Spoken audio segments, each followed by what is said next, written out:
मैं अख्तर मलिक और आज मैं आपको बताऊंगा कि करप्ट माफिया को पकड़ना कितना मुश्किल काम है और करप्शन को बेनकाब करना कितना मुश्किल काम है और जो करप्ट माफिया है वो कितना बाअसर होते हैं। गुज़श्ता रोज मेरी मुद्दत में जनाब डायरेक्टर एंटी करप्शन डेरा गाजी खान खुर्रम परवेज साहब के दबंग फैसले के बाद मेरी मुद्दत में एक FIR लॉन्च होती है। 2018-19 में एक CEO महकमा हेल्थ डॉक्टर मोहब्बत अली यहाँ पे तैनात होते हैं और उस दौर में उन्होंने जिस तरह कहते हैं अन्नी मचाई, अंधेर नगरी मचाई। मुझे एक मोतबर दोस्त ने उससे मुतालिक जब आगाही दी तो मैंने अपने सोर्सेज को मुतहरक किया और मुझे उससे मुतालिक बड़े एविडेंस मालूम अपना मिले और जिस पर मैंने वर्क शुरू किया। मैंने सबसे पहली दरखास्त 5/9/19 को एंटी करप्शन में दी और जिसका डायरी नंबर मुझे अलॉट होता है 1331/19। ये कवरिंग लेटर है और ये मेरी एप्लीकेशन है। मेरी एप्लीकेशन टोटल 16 पॉइंट पर मुश्तमिल है। ये मेरे दस्तखत है और ये मेरे 2 पेज की एप्लीकेशन है। जब मैं एप्लीकेशन देता हूं तो एप्लीकेशन रूटीन में वो क्या होती है, डंप हो जाती है। बस ठीक है जी, किसी फ्यूडल का फोन आ गया और मेरी एप्लीकेशन गायब। 2 माह 3 माह 4 माह मैंने इंतजार किया, उसके बाद मैं सीधा हाई कोर्ट चला जाता हूँ। हाई कोर्ट से मैं डायरेक्शन ले आता हूँ। ये देख ले, ये मेरी डायरेक्शन है हाई कोर्ट की, जिसमें उन्होंने कहा कि ये 30 दिन के अंदर डिसाइड करें। ये कब की डायरेक्शन है मैं आप दोस्तों को 24/10/19 को मुअज़्ज़िज़ जस्टिस मोहम्मद मुश्ताक अहमद साहब डायरेक्शन देते हैं कि ये जो एप्लीकेशन है कंप्लेनेंट है अख्तर मलिक, इसकी दरखास्त को 30 दिन में कंक्लूड करके मेरे पेश किया जाए। और 24/10/2019 की जो डायरेक्शन है उस पर अभी 2023 में इंप्लीमेंट होता है। ये भी आगे मैं आपको चल के बताऊंगा। अब थोड़ा सा मैं इस एप्लीकेशन के हवाले से मैं एविडेंस पे जरा बात करना चाहता हूं आपके सामने कि मेरे पास जो एविडेंस थे वो मजबूत एविडेंस के बाद मुझे क्यों 4 साल तक रुलना पड़ा। मजबूत एविडेंस, पहले मैं आपको एविडेंस बताऊंगा और उसके बाद मैं रुलना क्यों पड़ा, उसके बाद मैं आपको उसकी तफसील भी बताऊंगा। डॉक्टर मोहब्बत अली साहब लिखते हैं अपना इसको DC को, डिप्टी कमिश्नर को, कि मुझे पैटी परचेज की इजाजत दीजिए, मुझे मेडिसिन की जरूरत है। ये एक लेटर डिलीवर होता है डॉक्टर मोहब्बत अली साहब की तरफ से और डिप्टी कमिश्नर साहब लिखते हैं allow to PEPRA rule ordinance for PEPRA rules 7/5 को ये अलाउ करते हैं कि आप परचेज जरूर करें लेकिन पेपरा रूल के मुताबिक करें। अब जो DC साहब से इजाजत ली गई, ये मेरे पास लेटर है। इस लेटर में कथित तौर पे कोई जिक्र नहीं किया गया कि उन्होंने कितनी अमाउंट की परचेजिंग करनी है। DC साहब को भी अंधेरे में रखा गया, या मैं ये समझूं बादी और नजर में DC साहब भी इसमें मुलव्वस है, तो मेरे ख्याल में बेजाना होगा। उस वक्त के जो DC साहब थे वो उनकी जो प्रैक्टिस थी वो फाइल के साथ पैसे लेते थे। मेरे पास इस तरह पूरे एविडेंस है, आगे चल के मैं ये भी बताता हूं आपको। DC साहब से अप्रूवल के बाद 10 मई को खबर अखबार में एक इश्तिहार लगता है और ये इश्तिहार IPL नंबर 1 होता है जो director general public relation office से जारी होता है। वो IPL नंबर अलॉट होता है। उसका मतलब ये होता है कि पूरे पाकिस्तान में सर्कुलेट हो रहा है। इन्होंने एक लोकल अखबार यानी कि खबर अखबार में देकर यहां से राजनपुर, जामपुर, डेरा गाजी खान की हद तक इश्तिहार दिया और एक छोटा सा इश्तिहार देकर अपनी खाना पूरी कर दी गई। इस इश्तिहार के बाद ये इनका प्रोसेस शुरू हो जाता है। ये DC साहब फिर अपना मोहब्बत अली साहब ये लेटर निकालते हैं और कहते हैं कि हमें DC साहब ने अलाउ कर दिया, अब हम कुटिशन पर परचेज करने जा रहे हैं। कुटिशन की परचेज जो लोग नॉन है, जो वेल नोन है, लॉ नोइंग है, समझते हैं कुटिशन की परचेज क्या होती है, वो 90% नहीं 99% बोगस, 2 नंबर फर्ज फ्रॉड होती है। ये मेरे दोस्त बेहतर जानते हैं जो सरकारी महकमों से रिलेटेड हैं या किसी एग्जीक्यूटिव पोस्ट पे हैं। ये कुटिशन की परचेज जो उसमें वर्डिंग इस्तेमाल की गई है, after approval of deputy commissioner administrator DH Rajanpur and advertise under PEPRA rule section 2014 59D was published in daily Khabrain 10/5/19 for the petty purchase of medicine on quotation basis. ये मोहब्बत अली साहब लेटर जारी करते हैं। ठीक हो गया। अभी इनके इस लेटर के बाद कुटिशन तलब की जाती है, एक बोगस इश्तिहार लग जाता है विदाउट IPL नंबर। ये कुटिशन बराए खरीदारी अद्वियात, ये कुटिशन आ जाती है जी इरफान मेडिकल स्टोर की तरफ से और ये कुटिशन अप्रूव कर पूरे पाकिस्तान में जो कुटिशन आनी थी मुख्तलिफ शहरों से, वो कुटिशन सिर्फ 2 कुटिशन है, एक इरफान की आती है, एक फैसल मेडिकल स्टोर की आती है। फैसल वाले को रिजेक्ट कर देता है, इरफान मेडिकल स्टोर को एक्सेप्ट कर लेता है, अप्रूव्ड कर लिया जाता है और वो इरफान मेडिकल स्टोर वाले के साथ जो बार्गेन होती है वो उनके मामला तैयार हो चुके हैं। सिर्फ 2 कुटिशन आती है नाजरीन, सिर्फ 2 कुटिशन है, 3 करोड़ की परचेज है। कुटिशन अप्रूव के बाद जब इनकी बिलिंग शुरू हो जाती है जी, पैटी परचेज या कुटिशन का जो असूल है, मैं आगे अभी आपको पेपर रूल के मुताबिक चल के मैं बताऊंगा विद एविडेंस। ये उनकी बिलिंग जो है शुरू करते हैं। ये देखें बिल ना 95,625 का बिल है, ना उसमें सीरियल नंबर है, ना उसमें कुछ और है। ये बिलिंग शुरू हो जाती थी। ये 95,000 के बिल, 94,000 के बिल, 96,000 के बिल, 97,000 के बिलों की एक तरतीब लग जाती है। ये देखें ये कुटिशन परचेज है। ये ये देखिए ये बिल है 97,000। ये इनकी अपनी एक्सपेंडिचर स्टेटमेंट है, ये मेरी एक्सपेंडिचर नहीं है ना, ये मैंने कहीं से निकलवाई है, ये इनकी अपनी डिपार्टमेंटल। ये देखिए 97,000, 96,000, 95,000, 98,000, ये इनके अपने ये पूरे पेज है। ये 3 करोड़ की गालबान ये परचेज करते हैं कोटेशन पे। ये सारे इनके एक्सपेंडिचर स्टेट है। ये स्टार्ट हो जाते परचेज उनकी 97,000, 96,000 के बिल 3 करोड़ रुपए ड्रा करवा ले जाते हैं। इससे आगे हैरान कौन और परेशान कौन बात बताऊं, ये जो सरकारी अमाउंट होती है या सरकारी परचेज होती है, वो पहले वर्थ देखते हैं कि किस बंदे से परचेज करते हैं, उसकी वर्थ क्या है, क्या वो इतनी डिलीवरी दे सकता है। इन्होंने 3 करोड़ की परचेज उस मेडिकल स्टोर से की, इरफान मेडिकल स्टोर से, जिसकी ये बैंक स्टेटमेंट है उसकी जनाब वाली। ये बैंक स्टेटमेंट के मुताबिक मैं आपको दिखाता चलूं, उसके पास टोटल अमाउंट पड़ी हुई है 5,800 रुपए। ये 30 सितंबर 2019 की स्टेटमेंट है, और उसके पास तो टोटल 5,008 रुपए पड़े हुए हैं। और जब इनके साथ उनका मुआहदा होता है कोटेशन की परचेज का, तो सेम एक ही माह में सिर्फ जून की परचेज जब इनकी रकम उसके खाते में ट्रांसफर होती है, तो ये टोटल अमाउंट उसके पास 2,44,00,000 समथिंग तक पहुंच जाती है। उसी वो स्टेटमेंट जो 5,000 रुपए थी, वो एक ही महीने में जून में 2,44,00,000 तक पहुंच जाती है। हैरान कौन बात यह है कि 5,000 रुपए की वर्थ रखने वाले मेडिकल स्टोर से 3 करोड़ की अद्वियात खरीद की जा रहे हैं। 2 नंबर की हद होती है, शर्म की भी हद होती है। तुम्हें शर्म ही नहीं है, तुम्हें हया ही नहीं है। आगे मैं दिखाता हूं आपको, ये मेरे पास एक गवर्नमेंट पंजाब का एक नोटिफिकेशन है जिसमें लिखा हुआ है कि एलपी परचेज हो या पैटी परचेज हो या कोटेशन परचेज हो, 2 किलोमीटर के एरिया में आपने खरीद करनी है। ये पूरा 6 पेजेस का है। ये सिर्फ राजनपुर के लिए नहीं, ऑल ओवर द पंजाब के लिए एक notification secretary government of Punjab का निकला हुआ है। ये दोस्तों के पास यकीनन होगा भी, जानते भी होंगे। इन्होंने क्या वायलेशन की, इस रूल की वायलेशन ये की कि वो जामपुर से परचेज की है। राजनपुर के 122 मेडिकल स्टोर है, उनमें से किसी ने कोटेशन नहीं दी, चूंकि वो इनके म्यार भी पूरा नहीं उतरते थे, वो उनको हराम नहीं देते थे या मन माना कमीशन नहीं दे रहे थे, पैसे नहीं दे रहे थे। इन्होंने इसलिए 140 किलोमीटर दूर वाले जाकर स्टोर का इंतखाब किया। और नाजरीन मैं ये बताता चलूं कि उस स्टोर का हुज्जम मैं ये समझता हूं कि 4 बाई 4 फुट है। 3 करोड़ की मेडिसिन उसमें आ ही नहीं सकती, उसकी वर्थ ही नहीं है, वो टैक्स पेयर भी नहीं है, वो रूल्स को भी फॉलो नहीं करता। लेकिन चूंकि इनको उन्होंने काबू किया, राजी किया, उन्होंने कमीशन तय किया, जो उन्होंने यस किया, लिहाजा उसे परचेज कर ली गई। रूल जाते रहे, सारा कुछ जाता रहा। एक अगला रूल मेरे पास है, ये भी अपना फिनांस डिपार्टमेंट का है जी। वो ये पूरे ये कर सकते थे मोहब्बत अली साहब से 15%, टोटल बजट का 15% ये एज ए अपना सीईओ यूटिलाइज कर सकते थे। और इनको ये कोई अख्तियार नहीं था कि ये पूरे एमएस की परचेज करें या आरएचसी की परचेज करें। उनके लिए अपने अलहदा इदारे भी हैं, अलहदा डीडीओ पावर्स भी है। एमएस अपनी परचेज खुद करेगा, लेकिन इन्होंने कमीशन के चक्कर में तमाम तार एमएस की परचेज खुद की, आरएचसी की परचेज खुद की, चूंकि कमीशन उनको भारी मिल रहा था। जबकि रूल ये कहता है कि वो खुद डीडीओ पावर है और खुद परचेज करेंगे। ये मेरे पास पेपरा रूल के कुछ मैंने प्रिंट निकलवाए हैं। पेपरा रूल ये कहता है कि कोटेशन की जो परचेज होगी वो एक मर्तबा होगी और अपना 50,000 से अबव नहीं होगी कोटेशन की परचेज, पैटी परचेज जो होगी। लेकिन मौसूफ ने 3 करोड़ की परचेज काट डाली। लेकिन एक बड़ी उन्होंने टेक्निकल बात जरूर की है कि उन्होंने बिल जो बनाया है वो 90,000 से नीचे नीचे के बनाया है। ये उनके कमाल है, उन्होंने बड़ा शॉर्टकट मारा है और बड़ा रूल को फॉलो किया है कि हमने रूल को फॉलो किया। लेकिन 90,000 के बिल बनाकर 97, 98, 96,000 के बिल बनाकर 3 करोड़ की परचेज किए। जबकि पेपरा रूल ये कहता है कि एक मरतबा आप कर सकते हैं। अगर इस लाख से ज्यादा आपने अगर परचेज करनी है, आपको इमरजेंसी है, तो आप टेंडर कॉल करेंगे, आप अखबार में इश्तिहार देंगे, पेपरा रूल फॉलो करेंगे। लेकिन उन्होंने अल्हम्दुलिल्लाह ऐसा कुछ भी नहीं किया। अब मोहब्बत अली साहब ने एक और फ्रॉड करते हुए, ये आपको मैं बताऊं, ये इनके एक्सपेंस बुक से निकले हुए कुछ डॉक्यूमेंट्स, एक्सपेंस बुक से ये लिखते हैं जी, हमने इरफान मेडिकल स्टोर से अपना 2/6/19 को मेडिसिन ली है और एक रिंगर है कोई, मेरे ख्याल में बोतल है, वो क्वांटिटी लिखते हैं 1090 बोतलें जो है ना हमने अपना वहां से ली है।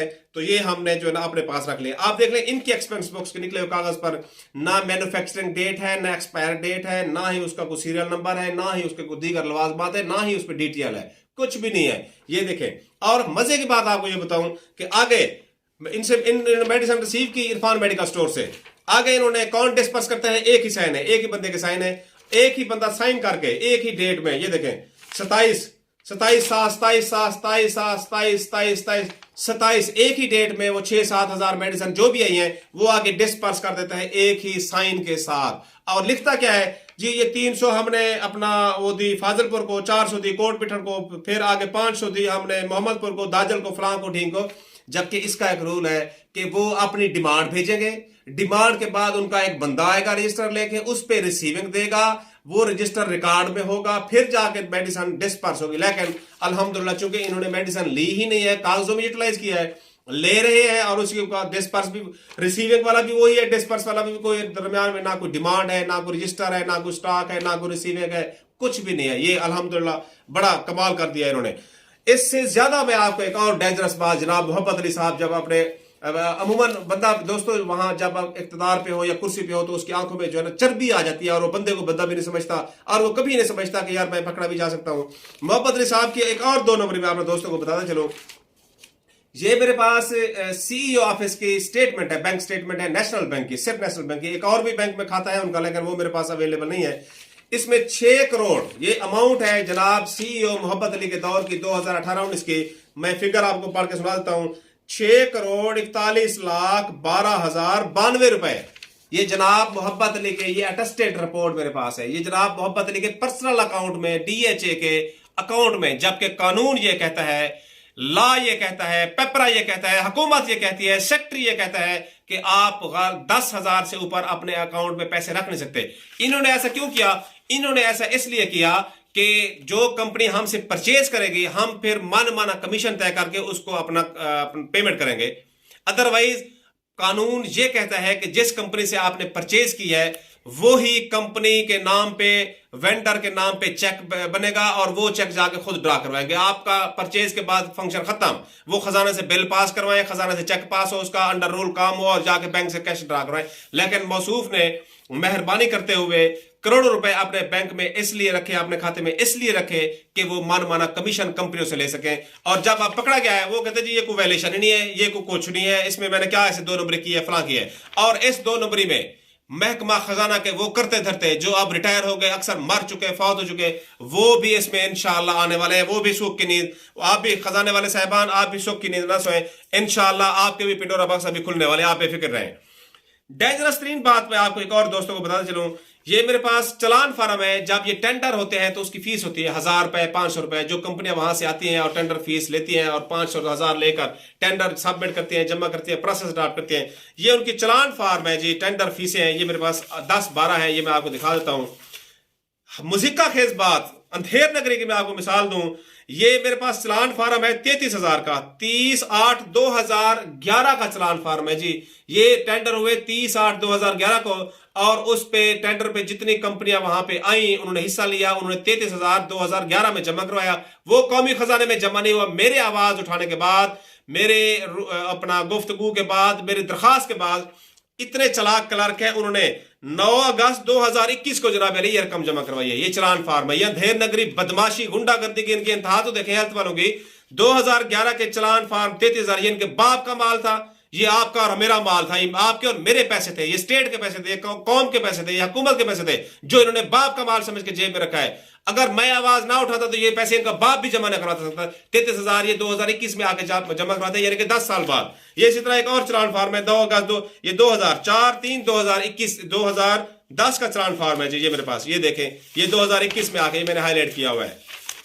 ये सारे ये देख लें। ये एक और चलान फार्म है जी 24/4/2012 का चलान फार्म है जी, ये देख लें, ये 9 अगस्त को जमा हो रहा है। ये एक और चलान फार्म है जी 2010 का, ये भी ये 94,000 का है गालबन, ये भी ये सारे देखें 2021 में जमा हो रहे हैं मेरी दरखास्त के बाद। ये लाखों रुपए इनके बाप की प्रॉपर्टी थी, जो इन्होंने बाप की प्रॉपर्टी समझकर जेब में रखी थी। शर्म करनी चाहिए तुम्हें मोहब्बत अली या दीगर जो मुलविस नवाज साहब हो। तुम अब बदमाश बने फिरते हो, लेकिन कौम के पैसे की वजह से बदमाश बने फिरते हो।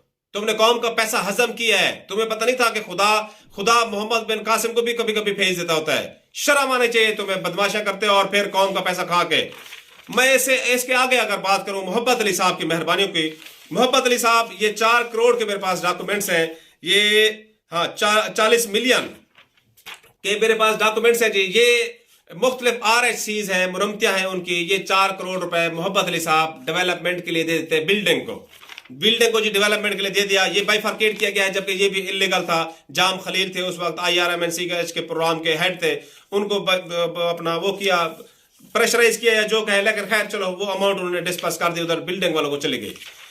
मोहब्बत अली साहब अपने साइनों से लिखते हैं, डिस्ट्रिक्ट हेल्थ अथॉरिटी के साइन है, ये मेरे पास पेज है, वो लिखते हैं जी BHU कोटलाइसन, BHU Chowk Rujhan, Kot RHC Kot Mithan, BHU Kotlaisan, RHC Muhammadpur, RHC Dajal, ये सारे। मोहब्बत अली साहब लिखते हैं जी इसमें तामीर में नाकिस मटेरियल इस्तेमाल किया गया है, बिल्डिंग वालों को चाहिए ठेकेदारों के खिलाफ कार्रवाई करें। ये मेरे पास लेटर है जी, माशाल्लाह। इस लेटर के बाद क्या रिजल्ट निकलता है, डेफिशिएंसियां वहीं की वहीं रह जाती हैं। मोहब्बत अली साहब को हैंडसम अमाउंट, हैंडसम कमीशन जब मिलता है तो यही मोहब्बत अली साहब वही बिल्डिंग जो कहता है इसमें डेफिशिएंसी है, वही बिल्डिंग को बिल्कुल क्लियर कट करके उनको NOC जारी कर देता है, ठीक है जी आप बिल्डिंग ठीक होंगे, क्योंकि माल हराम का माल लग चुका होता है। नवाज उसमें डील करवाता है, एक और उनका क्लर्क है वो डील करवाता है, और वही बिल्डिंग जिनमें डेफिशिएंसी थी वो बिल्डिंग जी क्लियर कट दूध की धुली होती है अगले 2-4 दिनों के अंदर। शर्म करनी चाहिए तुम्हें। तुम कहते हो मैंने करप्शन नहीं की, तुम कहते हो जी मेरे ये करप्शन है ही नहीं। मैं एक और चीज आपको नाज़रीन बताता चलूं, मोहब्बत अली साहब एंटी करप्शन में आते हैं और अपना जवाब सबमिट करते हैं। ये गलबन 9 पेज का जवाब है जी, ये मेरे सामने है 9 पेज का। उसमें अपनी गवाहियां दी, सरासर झूठ, सरासर बेबुनियाद, सरासर गलत। आखिर में मेरे खिलाफ है पूरा 3 सफ़े का, ये जी ब्लैकमेलर, ये जी मेलाफाइड, ये जी जज ने फलाने खा, पुलिस ने फलां किया, ढींग किया। तो इसमें जो रेलिवेंट बात है, एक तो मैं वो आपको बताना चाहिए। रेलिवेंट बात ये कि मोहब्बत अली साहब लिखते हैं अपने जवाब में, शरायत के मुताबिक उनकी सप्लाई लेट थी जबकि जिला के अस्पतालों में अद्वियात खत्म हो गई थी। वो कहते हैं जी मैंने जब टेंडर किया तो जिला की अद्वियात खत्म हो गई थी, जो मैंने पल्क परचेज वो सप्लाई लेट थी, अस्पताल पूरे बंद थे, मुझे मेडिसिन की जरूरत थी, इसलिए मुझे ये पैटी परचेज कुटिशन पर परचेज करना पड़ी। मोहब्बत अली साहब मुझे ये बताएं, अगर सप्लाई लेट थी तो किस कंपनी के खिलाफ तुमने कार्रवाई की? सप्लाई जो लेट है उसका रूल है कि जो 10 दिन 20 दिन लेट करेगा उसकी कटौती होगी, उसमें पेनल्टी इंपोज करेगी। मुझे ये बताओ तुमने कुछ डॉक्यूमेंट्स लगाए हैं इसके साथ कि मैंने फलां कंपनी के खिलाफ एक्शन टेक किया है? तुमने किसी के खिलाफ एक्शन लिया था? दूसरा मुझे ये बताओ, अगर सप्लाई लेट थी और तुम कहते हो जी दवाइयां मुकम्मल तौर पर खत्म थी, जी अस्पताल बंद थे। नाजरीन मैं आपको बताना चलूं, ये मेरे पास फिर ये उनकी एक्सपेंस बुक से है, कुछ डॉक्यूमेंट्स है ये सारे। इनको medicine RF receive from Irfan medical store से कुछ मेडिसिन रिसीव हो रही है इनको। ये डेट है इनकी 21/5/2019 को इनको मेडिसिन रिसीव हो रही है। इस नुक्ते को आपने समझना है। जालमो मैं आपकी जंग लड़ रहा हूं, कौम की जंग लड़ रहा हूं, मेरी किसी से कोई जाती इराद नहीं है, लेकिन आप समझते नहीं है। 21/5 को जी वो कहता है मेरे पास मेडिसिन खत्म थी, 21/5 को इन्होंने मेडिकल स्टोर से इरफान से मेडिसिन ले ली।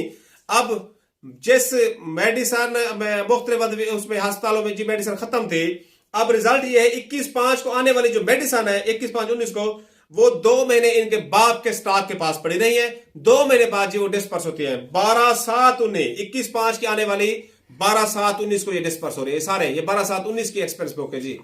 ओए अगर मेडिसिन खत्म थी, तुम्हारा बाप का माल था 3 करोड़ से तुमने परचेज की थी, तो तुम वेरी नेक्स्ट डे उसको सप्लाई करो, उसको डिस्पर्स करो। अगर तुम्हारे अस्पताल के पूरा सिस्टम जाम था तो 2 माह तुमने किस खाते में वो मेडिसिन स्टॉक किए रखी है, 2 माह बाद क्यों डिस्पर्स कर रहे हो? वजह ये खाना पूरी की गई है। मेरा दावा है कि मेडिसिन परचेज ही नहीं हुई, मेडिसिन आई ही नहीं है। अगर कोई मेडिसिन आई है तो हैरान कौन बात ये है, उसके ऊपर लिखा हुआ है 265, असल दवाई वो 32 रुपए की है, 33 रुपए की है, कट रेट वाली दवाई उन्होंने मुल्तान से परचेज की है जी। बड़ी परेशान कौन और बड़ी दुख भरी बात है। मोहब्बत अली साहब शर्म आनी चाहिए, कुछ खुदा का खौफ होना चाहिए। मैंने यही दरखास्त पोर्टल पर जी जारी की, वजीर आजम PM पोर्टल थे उस वक्त, अल्लाह भला करे इमरान खान का PM पोर्टल था। मैंने कहा चलो शायद क्विक एक्शन, क्विक रिस्पांस, ये पोर्टल सर्विस जब वजीर आजम इससे मांगते हैं रिपोर्ट तो जनाब मोहब्बत अली साहब फरमाते हैं, ये सुने जरा, ये जी जो अख्तर मुल्ला के complainer is blackmailer person for a blackmailing and extortion, he launched a complaint in different officer, the district of officer closing of every financial year। ये जी ब्लैकमेलर है, अख्तर मलिक एक्चुअल है, इसने मुख्तलिफ अफसरों के खिलाफ दरखास्तें दी हैं और मेरे खिलाफ भी इसी तरह दी हुई है, और ये जवाब दे देता है वहां पे, और ये दरखास्त PM पोर्टल वाले एक फॉर्मेलिटी वो भी डंप कर देते हैं। मैं आपको एक और मैंने कहा था आगे चल के बताऊंगा, मैं डिप्टी कमिश्नर के पास जाता हूं यही इश्यू लेके, यही एविडेंस लेके। डिप्टी कमिश्नर एक इस वक्त आए थे जो आप सेक्रेटरी बने हुए हैं, बस अल्लाह का करना है कि इस तरह के बंदे भी सेक्रेटरी बन जाते हैं। जब मैंने एप्लीकेशन लॉन्च की, क्विक रिस्पांस मिला, क्विक लेटर हो गया जी, पेश हो, ये हुआ वो हुआ। मुझे दरमियान में पता चला, एक सोर्स ने बताया कि उन्होंने 20 लाख रुपए लेके आपका करिया कराम इस दरखास्त का करने का प्लान बना रखा है। वेरी नेक्स्ट डे ये दरखास्त थी, अपना डीसी का लेटर था, मैंने वेरी नेक्स्ट डे जाके उस डीसी साहब को कहा मुझे आप पे एतमाद नहीं है जी। मैं रिटर्न दिया कि मुझे आप पे एतमाद नहीं है, मैं आपसे समाअत ही नहीं करवाना चाहता। मैं नहीं चाहता था कि डिप्टी कमिश्नर पैसे लेके 20 लाख लेके मेरी दरखास्त को वाइंड अप करे और उनके लिए मजबूत ग्राउंड बन जाए कि लोअर चूंकि डिप्टी कमिश्नर जिले का जो जी नाजिम है, जिले का इंचार्ज है, तो मैं मजबूत ग्राउंड इनको देना नहीं चाहता था। लिहाजा मैंने अदम एतमाद, मुंह पर अदम एतमाद कर दिया था। अब मैं चलता हूं, मैं सीधा निकला, जब एंटी करप्शन की प्रोसीडिंग मैंने लेट देखी तो मैं सीधा निकला अपना DG anti corruption, DG health के पास और सेक्रेटरी हेल्थ के पास, अली जान उसमें सेक्रेटरी हेल्थ 2018-19 की बात है। उन्होंने 3 रुपये कमेटी बनाई, डायरेक्टर लेवल के बंदे डिप्यूट करे, डिपार्टमेंटल जो है लेटर निकाला कि इसको इंक्वायर को बेटर करें। मैं जल्दी इसको और शॉर्टकट इसलिए बोल रहा हूं ताकि मेरी वीडियो लंबी ना हो और मेरे दोस्त उकताए ना। अब डिपार्टमेंटल एक्शन 3 रुकनी कमेटी फैसला करती है, 3 मरतबा यहाँ पे अपेयर होती है, मैं अपेयर होता हूँ, हम उसको फॉलो करते हैं और एक वन नुकाती एजेंडे पे वो एक्शन लेती है। मोहब्बत अली साहब ये ज़हन में रखो, तुम मुझे सुना गया है, तुम कहते हो जी इसी एलिगेशन पे तो मेरी डिपार्टमेंटल इंक्वायरी पेनल्टी इंपोज हो गई, फलां हो गया, ढींग हो गया। नो, ये पेनल्टी जनाब पे जो इंक्वायरी हुई है डिपार्टमेंटल, वो वन नुकाती एजेंडा पैटी परचेज है, कुटिशन की परचेज है। तुम्हारे 9 करोड़ की बल्क परचेज पीछे है। एज ए एमएस तुमने 2017-18 में जो डीएचक्यू में 80 लाख की कुटिशन परचेज इलीगल की है वो तुम्हारे पीछे है। 4 करोड़ की बाइफर्केशन जो आपने डेवलपमेंट फंड में की है वो तुम्हारे पीछे है। हज पर गए हो, चेक तुम साइन करके गए हो, वो तुम्हारे पीछे है। ये बहुत कुछ होना अभी बाकी है, बेफिक्र रहो तुम अभी तक 4 साल तुमने मुझे चक्कर चलाए, वो भी एक फ्यूडल था तुम्हारे पीछे, चक्कर तुम्हारे चल गया, अब तुम्हारे चक्कर में नहीं चलने दूंगा, ये ज़हन में रख लो। मोहब्बत अली साहब इसको गौर से सुनो। तो नाज़रीन ये डिपार्टमेंटल एक्शन है, 5 सफ़े का लेटर निकलता है जी, इस पे पेनल्टी इंपोज होती है और जो स्टेट का लॉस निकलता है जी 76 लाख एक निकलता है, 76,48,965 रुपए एक निकलता है। और अलमीरा दीगर जो इन्होंने कॉन्टीजेंसी बिल्स के पैसे ड्रा करवाए 8,02,050 रुपए और ये कम अज कम ये 84 लाख रुपए का ये डिपार्टमेंटल लेटर मेरे पास, 84 लाख रुपए ये इस पे इंपोज होते हैं और क्लियर कट में ये सारी चीजें आती हैं। डिपार्टमेंटल इंक्वायरी के बाद इसको डीसीट कर दिया जाता है और लाहौर क्लोज कर दिया, ये उसके लेटर है। मोहब्बत अली साहब सीईओ की सीट से फूट फात निकालते हुए लाहौर क्लोज हो जाते हैं। और अब मैं अपने दोस्तों को बताते चलूं, मोहब्बत अली साहब एज ए मेडिकल ऑफिसर वो भी अल्लाह अल्लाह करके यहाँ लगे हुए हैं। आप जिंदगी सारे इंशाल्लाह ना सीईओ वो लग सकते हैं ना इनको लगने देंगे इंशाल्लाह। इतनी बदमाशी, इतना गुंडागर्दी, इतना पैसे लूटने के बाद वो सीईओ लगेगा, इंशाल्लाह नहीं लगने देंगे। अब मैं आता हूं फाइनल कुछ कागजात है मेरे पास 2-4, आपने बात ज्यादा सुन ली है।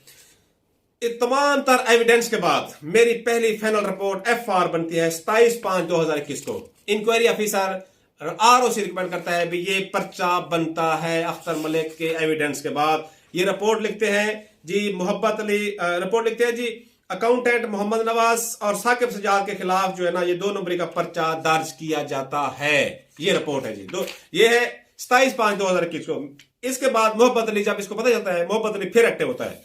मोहब्बत अली जाता है लीगल वालों से इतराज लगवाता है जी। लीगल वाले इतराज लगाते हैं जी डीडीओ पावर एग्जानोरेट है, क्लर्क उसमें गिल्टी है, मुल्ज़िम ये कैसे हो सकता है। लीगल वालों के इतराज लगाकर फाइल वापस राजनपुर आ जाते थे 3 माह बाद। ठीक भाई कोई बात नहीं, मैंने कहा फिर देख लेते हैं।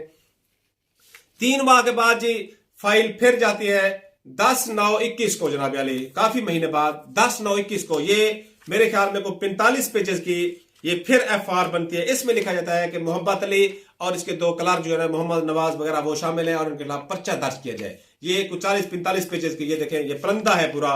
फिर एफआर बनती है, मोहब्बत अली फिर जनाब एक्टिव होता है और फिर अपने रिसोर्सेज को, फ्यूडल्स को जो उनके पीछे हैं उनको एक्टिव करता है। और मेरी एक और एफआर जाके बनती है डेरा गाजी खान में, 1 दिन के अंदर एफआर बनती है और मेरी यही इंक्वायरी मर्ज कर दी जाती है मेरे एक और मुकदमे में 1/21 में। ये मर्जिंग के आर्डर है और ये लास्ट एफआर है। वो लिखा जाता है सेम एलिगेशन है, सेम फलान है, सेम डिपार्टमेंट है, जबकि ऐसा नहीं है, ये मर्ज कर दी जाती है।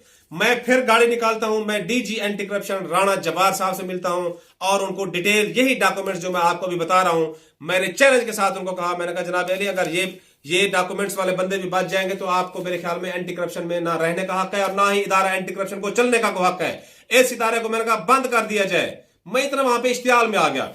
ये डीजी साहब के पास मैं एविडेंस और पूरे परंदे लेके जो मैंने आपको दिखाया ये पूरे दरखास्त लेके पहुंचता हूं। डीजी साहब 2 दिन का टाइम देते हैं और आईओ को भी बुला लेते हैं और डेरा गाजी खान में जिसने मर्ज किया उसको भी बुला लेते हैं। और दूसरे दिन मैं वहां पहुंचता हूं, मुझे वहीं पे कहते हैं DDL 2 है, वहां पे शाहिद नवाज साहब है, उनको बुलाते हैं कि मुझे इसका स्टेटस बताएं, ये कितनी हद तक दुरुस्त है। उन्होंने कहा जी ये दरखास्त दुरुस्त है, इसके एलिगेशन भी दुरुस्त है, ये मर्ज नहीं बनती, मर्जिंग का कोई कानून नहीं है, इंक्वायरी में मर्ज हो सकती है, एफआईआर में मर्ज नहीं हो सकती। डीजी साहब ने उसी वक्त डी मर्ज का हुक्म दिया, उनके अल्लाह भला करे, और साथ ही जिन्होंने मर्ज किया उनको फौरी तौर पर डी सीट कर दिया। उन्होंने कहा तुमने मर्ज क्यों की? ये मर्ज होके डी मर्ज होके मेरी यहाँ पे फाइल पहुंचती है, और अल्हम्दुलिल्लाह अल्लाह भला करे, मैं शुक्रगुजार हूं खुर्रम परवेज साहब का, जो डायरेक्टर एंटी करप्शन डेरा गाजी खान है, जिनके दबंग फैसले, जो लॉ नोइंग हैं, जो बिल्कुल अल्हम्दुलिल्लाह मैं समझता हूं वो बिल्कुल सारी चीजों को समझते हैं और क्विक डिसीजन रखते हैं। मैं उन जैसा डायरेक्टर मैंने कभी नहीं देखा। मैं 2 डायरेक्टर थे इनसे पहले, मैं उनसे बड़ा मुतासिर था, अभी वो लॉ नोइंग हैं, काबिल है, लेकिन वो 2, अब मुझे लगता है वो 2 भी किसी खाते में नहीं थे, वो भी जहल जोला थे। लेकिन ये जो डायरेक्टर है, जिस तरह मैंने पावर देखी है, डिसीजन पावर देखी है, मैं बिल्कुल उनको खराज तहसीन पेश करता हूं। उनके हुक्म पर अल्हम्दुलिल्लाह रब्बिल आलमीन मेरी एफआईआर गुज़श्ता रोज 2018 से, मैं 19 से शुरू हुआ हूं, 5/4/2018 से, और मेरी एफआईआर 13/4/2023 को लॉन्च हो रही है। ये था मेरा ड्राफ्ट सीन, मोहब्बत अली साहब का ड्राफ्ट सीन और मेरी मेहनत का ड्राफ्ट सीन। अब मैं उम्मीद करता हूं, अब मैं तवक्को करता हूं कि इंशाल्लाह इसकी मेरिट पर तहकीक होगी, तफ्तीश होगी, इसमें खजाने वाले मुलव्वस हैं, इसमें दीगर उनका क्लरिकल स्टाफ मुलव्वस है, इसमें जो अपना फिजिकल वेरिफिकेशन टीम के मेंबरान थे, डॉक्टर सकलैन था, एक खातून थी, ताहिर अली थे, फलाने थे, ढिंगने थे, वो भी इंशाल्लाह सारे आएंगे। इसका अब डीटीआई साहब है, मलिक नवीद तारिक साहब इंतहाई जेंटलमैन है, डायरेक्टर साहब का इंतहाई अच्छा चुनाव है, मैं खराज तहसीन पेश करता हूं उनको। वो इंतहाई लॉ नोइंग है, कंपिटेंट है, मुझे उम्मीद है कि वो इसकी इंक्वायरी मेरिट पर करेंगे, और मेरे इनके साथ कोई दुश्मनी नहीं है, कोई क्लैश नहीं है। मैं कहता हूं जिस बंदे ने स्टेट का पैसा खाया है उस बंदे को अंजाम तक पहुंचना चाहिए, उस बंदे को जरूर अंजाम तक पहुंचना चाहिए। ये आखिरी कागज है मेरे पास, इंशाल्लाह ये मुझे पता चला है, ये तो राजनपुर के अपना इसके हैं, एविडेंस है, इसके असासे हैं। ये हैं जी मोहब्बत अली साहब के बेटे हैं, अतैयब अली, सुहेब अली, राकोट मिठन, 8 मरले इनके पास है, 10 मरले इसके पास कोठी है, 4 मरले की और है, 10 मरला और है, 1.5 मरला और है, इनकी बीवी के पास कुछ नहीं है। लेकिन ये सिर्फ राजनपुर कोट मिठन की हद तक है। मुझे पता चला है कि इस्लामाबाद में इसने कोठी लिया, और किसके नाम पे लिए, ये इंशाल्लाह अभी मैं इस्लामाबाद वालों रेवेन्यू को लेटर लिखवाऊंगा। मेरे दोस्तों, ये मेरी आवाज थी, ये मेरे दर्द थे, जिस दर्द के लिए मैं पिछले 5 साल से फुटपाथ रहा, रोडों पर रहा, और इस तक पहुंचने के लिए मेरे लाखों रुपए उड़े, मेरे टाइम गया, लेकिन मैं साबित कदमी के साथ रहा और आज मुझे रिजल्ट मिल गया। मुझे उम्मीद है कि आप मेरे इस वीडियो को सुनेंगे, समझेंगे और जरूर आगे फॉरवर्ड करेंगे। अब तक के लिए इतना ही, कल फिर मिलते हैं। अल्लाह हाफिज।